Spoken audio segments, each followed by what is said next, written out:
Girl, let me tell you something. Sometimes drama in Hollywood is juicier than the movies themselves. Right now, we've got Justin Baldoni and Blake Lively tangled in a showdown so wild, folks don't even know where to look. The tension? Off the charts. The lawsuits? Honey, they're stacking up. But what if I told you Justin Baldoni tried to warn the world about Blake Lively not once, not twice, but 9 different times? These were subtle clues at first, little hints here and there that most people brushed off. But with every new twist, it's clear Justin was signaling that something shady was happening behind the scenes. Now that lawsuits and allegations are flying everywhere, we finally see just how real those warnings were. Buckle up, because we're about to spill all the tea on the 9 moments Justin tried to put us on notice. Let's start from the beginning, sugar, and walk through each sign he threw our way. The story begins with that bright, promising partnership. Justin Baldoni set to direct and co-produce the movie adaptation of It Ends With Us, starring the ever-gorgeous Blake Lively. Fans were ecstatic, because up until then, both stars had been known for their good vibes, Justin with his open-hearted personality, and Blake with her glamorous presence. But the first time Justin Baldoni tried to warn us was way back when filming began. People noticed quick glances and awkward energy whenever these two were interviewed together. Justin gave an early clue during one of the behind-the-scenes press talks, subtly hinting that he wasn't the only one calling the shots. He made a vague comment about how there are better people for some roles, as if he had to reassure the world he didn't mind stepping aside. Even then, it felt like he was biting his tongue, trying not to spill all the messy details. Now, in hindsight, it's obvious that was Justin's gentle way of telling us, hey y'all, something ain't right here. Yet nobody picked up on it. Instead, we just shook our heads and moved on, thinking everything was peachy between them. Little did we know the real drama was only heating up. As shooting continued, rumors of on-set tension bubbled to the surface. Word on the street was that Blake had begun making subtle power moves, overruling Justin's decisions, reworking parts of the script, and stepping into roles that were technically his. The second time Justin tried to warn us happened on the official premiere day. The day folks claim he was sent to the basement. Listen, if someone invites you to a party, then makes you sit at the kiddie table, that's a big OL red flag. During interviews that night, Justin had this strained smile and didn't say much beyond polite compliments. Underneath those smiles, you could almost hear him screaming, "Y'all see how I'm getting treated, right?" People brushed it off as standard premiere chaos. Maybe Justin was just overshadowed by a bigger star. But that night, a whole bunch of fans watching the footage noted something fishy. Every time Justin looked ready to share his director's insight, he got cut off or sidelined by Blake's commentary. And so, with a forced grin, he had to stand there, wave, and keep silent. Let me tell you, that was more than enough to make any grown man anxious. Girl, the tension didn't stop at the premiere. It ramped up when Blake Lively officially filed her first lawsuit against Justin. She claimed he'd been harassing her on set, even orchestrating some smear campaign behind her back. Now, we all know Justin's brand is all about positivity and compassion. He's the kind of man who publishes heartfelt videos talking about equality, fatherhood, and empathy. It seemed out of character for him to be spearheading a vicious takedown. The third time Justin Baldoni tried to warn us came with his cautious public response right after that lawsuit. He didn't rage or lash out. He just released a calm statement, basically saying, "I'm disappointed, but I still respect Blake." Y'all, that's a warning in itself. Instead of matching her fiery accusations with his own, he just let us know he was blindsided and hurt. That statement came across like, please look deeper into this situation. Something isn't as it seems. But it's hard to read between the lines when the tabloids are screaming headlines about a massive scandal. Most people saw Justin's polite stance as weakness. Truth is, it was his polite way of saying, I never wanted to fight you in court, but I'm not about to just roll over. As soon as the lawsuit news broke, folks started digging up old interviews from both Blake and Justin. Suddenly, there were whispers that Blake had tried to undermine him from the get-go. Insiders alleged she played mind games on set, making him question his decisions and overshadowing him in front of crew members. Still, Justin didn't jump into any tabloid wars. Instead, he stayed quiet. But if you paid attention to his social media and those subtle interviews in the months before the suit, you'd notice the fourth time he tried to warn the public. He kept praising the film itself, but never seemed to mention Blake's name. In one interview, a reporter asked specifically about working with Blake, and Justin's response was basically a pivot to praising the story, the script, and the message of the book.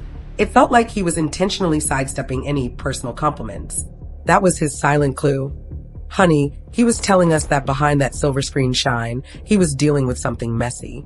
But once again, folks let it fly right over their heads. Now, let's talk about the co-stars and how they played into this fiasco. Two unnamed actresses hopped on Blake's side in the lawsuit, claiming Justin harassed them too. Rumors have pointed to Isabella and Jenny Slate as those possible actresses, but the evidence is sketchy. Actually, there was a lovely thank you note from Isabella praising Justin for creating a safe environment on set, so that alone makes Blake's claims look, well, questionable. The fifth time Justin tried to warn, everyone was tied to this exact confusion. He hinted in a quick press snippet that certain narratives were being twisted by powerful players. He never named Blake, but the subtext was thick. He implied big Hollywood stars can spin stories to destroy reputations. And if that doesn't count as a bright neon sign that says, "Y'all better watch who you're trusting," I don't know what does. Then came the sixth time he sent up a flare. Justin was spotted having a brief, anxious chat with another co-star who was staying neutral. Sources say he was overheard saying something like, "This is exactly what I was afraid of," referencing the rumor that his words and actions were being distorted. Those present said Justin looked stressed, like a man who knew no one would believe him until he dropped those receipts. And baby, if you're worried about receipts, you're basically screaming, "Help, I'm being set up." Once everything went nuclear, Justin's world began to crumble. Blake's legal team was well-funded. Hollywood bigwigs were lining up behind her, and Justin's career started taking serious hits. His old talent agency dropped him in favor of Blake and her husband, Ryan Reynolds. It's rumored that powerful people turned on Justin simply because Blake and Ryan have enormous financial sway and star power. Amid this chaos, the seventh time Justin tried to warn folks was when he had the chance to walk away quietly, but chose to fight back. He filed his own countersuit, presenting evidence that Blake's story was riddled with contradictions. Keep in mind that countersuing a major star with deep pockets takes a whole lot of guts and a whole lot of money. By doing this, he was basically standing on a mountaintop hollering, "I'm not the villain here." It was his way of saying, "If you look at my proof, you'll see how I've been cornered from the start." That alone was a huge risk because Justin's net worth doesn't compare to Blake and Ryan's. But thanks to a wealthy friend, Steve Sarowitz, Justin got the legal push he needed to stand his ground. Blake never thought Justin would dare to go toe-to-toe with her once she filed that first lawsuit. Well, guess she got a surprise when he didn't just roll over and beg for mercy. By now, the lawsuit drama had everyone picking sides. Hollywood stood with Blake, while the public slowly began to question why Justin's statements never matched the image of a harasser. Then came the day that Vital Feminism Award was rescinded from Justin. Originally, an organization called Vital Voices had honored him for advocating on behalf of women. That was right before the scandal broke. But as soon as Blake filed her claims, they snatched that award back quick, fast, and in a hurry. The eighth time Justin tried to warn us about Blake's real motives came in the form of heartbreak at losing that award.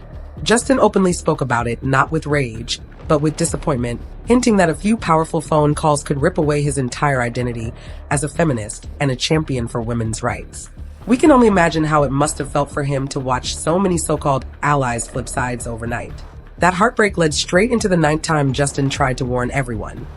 The final straw came when his longtime podcast co-host and other close collaborators ghosted him. Liz Plank, who co-hosted Man Enough with him, announced she was done working with him. No due process, no curiosity about his side of the story, just a hard goodbye. That public betrayal was Justin's loudest cry yet. He was basically saying, "Look how fast these people have turned on me because of one person's influence."